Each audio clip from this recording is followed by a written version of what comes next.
এটা আমাদের সবচেয়ে সামাজিক বড় উৎসব। তো এখানে যে যার মতো আত্মীয় স্বজন, বন্ধু বান্ধব, ছোট ভাই, বড় ভাই, মা বাবা সবাই একসাথে মিলিত হয়ে আনন্দ করি। যে যার মতো ইচ্ছে সেই ধরনের আনন্দ করে থাকি আমরা। 1388 রাখাইন নববর্ষ শুরু হয়েছে। এই নববর্ষের শুরুতে আমরা মৈত্রী জল বর্ষণের মাধ্যমে আমাদের যে বিগত বছরের সুখ গ্লানি, ওই দুঃখগুলো ভুলে গিয়ে আমরা নতুনভাবে শুরু করার চেষ্টা করার পরিবার যেন উন্নয়ন হয়, এই আদর্শকে নিয়ে আমরা মঙ্গল জল ছিটাই।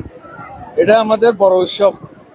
আমরা যেখানে থাকি না কেন, আমাদের নববর্ষ সবাই চলে আসে এখানে পানি খেলা উৎসবে সম্মিলিত হওয়ার জন্য। কক্সবাজার জেলায় প্রায় 37টা মতো প্যান্ডেল উদযাপিত হচ্ছে। তো আমাদের নিরাপত্তা কোনো অভাব নাই।